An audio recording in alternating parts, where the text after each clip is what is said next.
माझ्या होणाऱ्या नवऱ्याने लग्नाच्या आधीच मी विचार केला की असंही लग्न होणारच आहे, मग करायला काय हरकत आहे. आणि मग आम्ही एकमेकात एवढे गुंतून गेलो की आम्ही काय काय करून गेलोय याचं भानच राहिलं नाही. शेवटी जे काय घडलं ते मला अनपेक्षितच होतं. माझं नाव सुनीता. माझं वय 26 वर्ष आहे. मी संध्यारत्न नावाच्या कॉलनीमध्ये राहते. मी लहान असतानाच माझ्या आईवडील वारल्यामुळं लहानपणापासूनच मी एकटीच वाढले होते. स्वतःच्या पायावर उभं राहीपर्यंत काका काकींनी मला सांभाळलं. पण त्याला पण एक मर्यादा असतेच की. त्यांची मुलं, त्यांचा संसार यात माझी झालेली भर काय त्यांना मान्य होणार नव्हती. माझे आईवडील नसल्यामुळे त्यांच्यावर पडलेली माझी जबाबदारी आणि माझा खर्च त्यांना कधीच मान्य झाला नाही. आणि यावरूनच घरात सारखे वाद होत असायचे. काका थोडंफार माझ्यासाठी करायचे, पण ते काकीला काही पटत नव्हतं. आणि मग त्यावरून त्या दोघात सारखंच खटकायचं. ही गोष्ट मला मनातून सारखीच खात असायची. पण गप्प राहून दिवस ढकलल्याशिवाय माझ्याकडे दुसरा पर्याय नव्हता. मी 12 वर्षाची असतानाच आईवडील गेल्यामुळे माझं शिक्षण 8वीतूनच बंद झालं होतं. आणि तेव्हापासूनच मी घरातली सगळी कामं करत होते. अगदी जेवण बनवण्यापासून भांडी, कपडे आणि घरातली सगळी आवरावर मीच करत होते. किमान त्यामुळे तर काकी माझ्यावर चिडणार नाही आणि त्यांना घरात माझं ओझं वाटणार नाही, एवढंच मला वाटायचं. मी नेहमीच काका काकींमध्ये माझ्या आईवडिलांना बघायचे, पण त्यांनी मला कधी मुलगी म्हणून स्वीकारलंच नाही. आणि या गोष्टीमुळे मी एकटी पडली होते. दिवसभर घरातली कामं आणि सगळा दिवस त्या 4 भिंतीच्या आतमध्येच असल्यामुळं माझा एकटेपणा मलाच आतून कमजोर बनवत होता. पण या सगळ्यांमुळं माझं मन कठोर झालं हे तरी खरं. हळूहळू जसं नीट कळायला लागलं तसं माझ्या मनात काका काकी आणि बाकीची नाती, मित्रमैत्रिणी या सगळ्यांबद्दल जरा सुद्धा सहानुभूती राहिली नाही. मग मी ठरवलं की आता स्वतःच्या पोटासाठी स्वतः कमवायचं आणि या सगळ्यांपासून वेगळं राहायचं. आणि केलं सुद्धा तसंच. 16 वर्षाची असल्यापासूनच मी माझ्या घरात म्हणजे माझ्या वडिलांनी बांधलेल्या घरात राहायला लागले. मी घरापासून जवळ असलेल्याच एका मॉलमध्ये पॅकिंगचं काम करू लागले.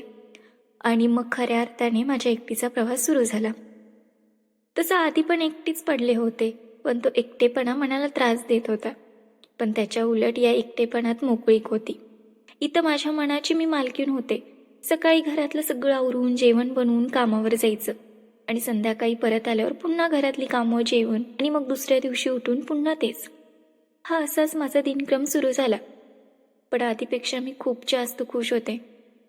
कारण इथं माझ्या आधाराला कोण नसलं तरी माझ्या मनाला इजा होत नव्हती. दिवस हे असेच जात गेले. आणि मग एके दिवशी मी मॉलमध्ये पॅकिंग केलेली डाळीची पाकिट टँकमध्ये लावत होते. एवढ्यात एक मुलगा माझ्याजवळ आला आणि त्याने मला विचारलं की नूडल्स पाकिट कुठे आहेत. मी बोटाने त्यांना पलीकडचा रोमधला नूडल्सचा रँक दाखवला. त्यानं तिथून नूडल्स पॅकेट घेतलं आणि मग जाता जाता मला थँक्यू बोलून तो निघून गेला. दुसऱ्या दिवशी परत तोच मुलगा मॉलमध्ये आला आणि पुन्हा त्याने मला विचारलं की मसाले कुठे आहेत. मी त्याला मागच्या बाजूला जायला सांगितलं.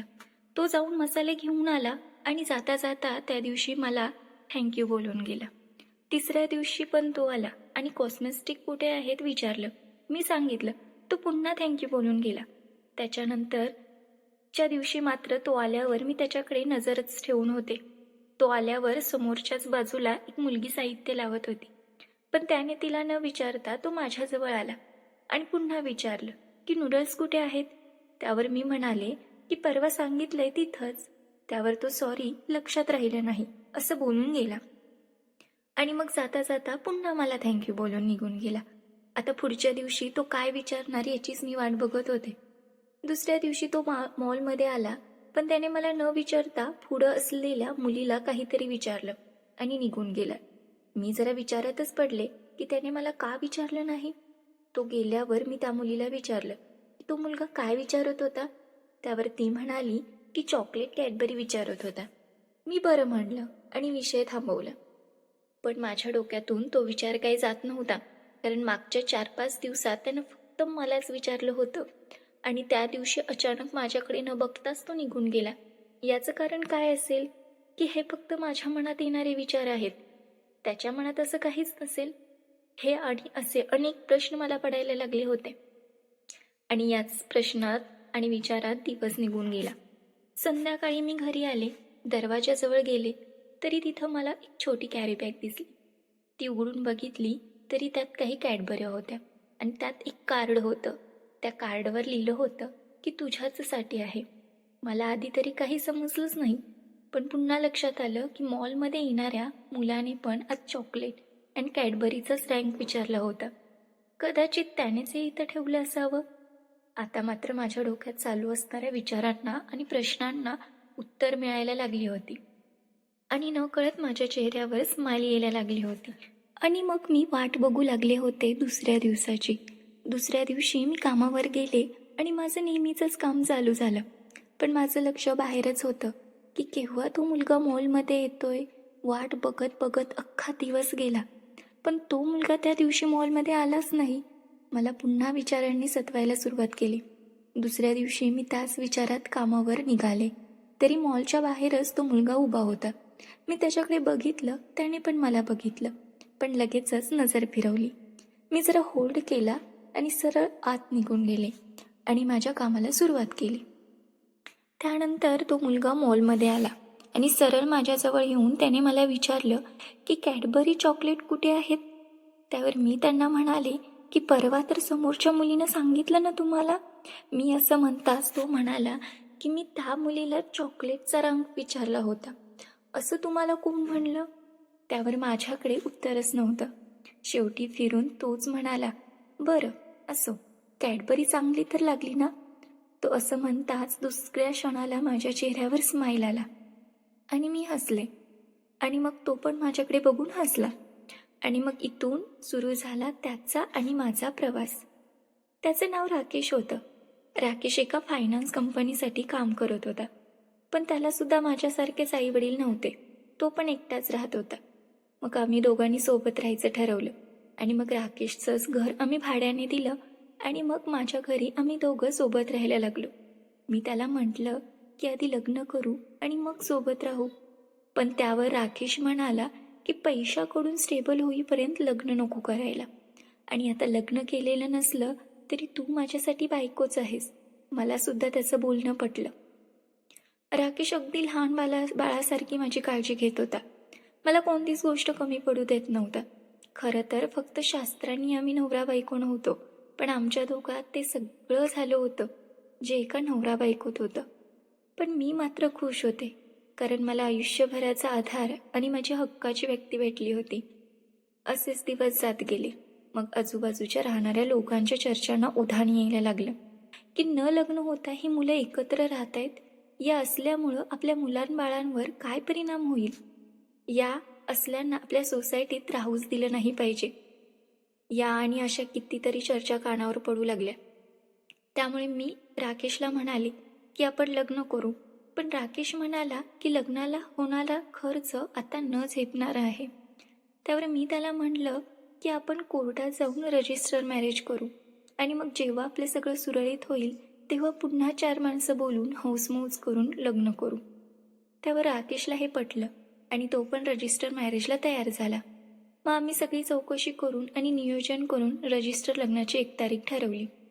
त्या दिवशी सकाळी 10 वाजता आम्हाला कोर्टात जायचं होतं आणि जवळपास 8च्या सुमारात राकेश मला म्हणाला की मी तिथं लागणारं साहित्य आणि काही कागदपत्र आहेत ती घेऊन सरळ कोर्टात येतो, तू पण आवरून सरळ तिथंच ये.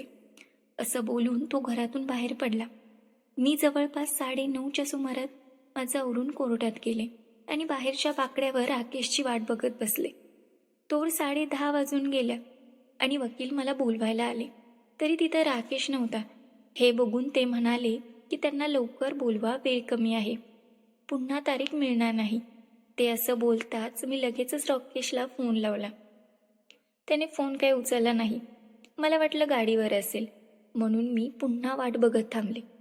पुढचा 1 तास गेला तरी राकेश काही आला नाही आणि थोड्या वेळाने तर त्याचा फोन पण बंद लागायला लागला. मी पूर्ण दिवस त्या बाकड्यावर बसून होते, पण तो काही आला नाही. सकाळी घरातून गेला तो गेलाच. पुढचे 15 दिवस माझे घरात फक्त रडण्यात आणि ओरडण्यातच गेले. मी स्वतःला त्या भिंतीत बांधून घेतलं होतं. घरातून बाहेर जायची हिंमत होत नव्हती ना काही करायची इच्छा होत होती. पुढचे 2 महिने माझ्यासाठी एवढे कठीण गेले की त्यापेक्षा लहानपणीचा काका काकींचा जाच कितीतरी पटीने बरा वाटला. कितीतरी वेळा स्वतःला संपवायचा विचार डोक्यात आला, पण संपवायचं धाडस काही झालं नाही. पण शेवटी मी कसं तरी स्वतःला सावरलं आणि पुन्हा नव्याने सुरुवात करायची ठरवलं. पण त्यासाठी मला आधी ते गाव सोडायचं होतं, कारण त्या गावात माझं मन लागणार नव्हतं. हे तरी खरं होतं. त्यामुळे मी ते घर आणि ते गाव सोडून लांब कुठेतरी जाण्याचा निर्णय घेतला.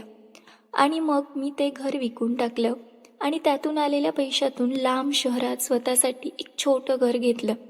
तिथंच एका अंगणवाडीवर सहाय्यक म्हणून काम मिळवलं आणि पुन्हा एकदा नव्याने सुरुवात केली. आता पुन्हा मला तोच एकटेपणा जवळचा वाटू लागला होता आणि आता कोणत्याच नात्याला जोडायची आणि कोणालाच आपल्या आयुष्यात आणायची इच्छा राहिली नव्हती.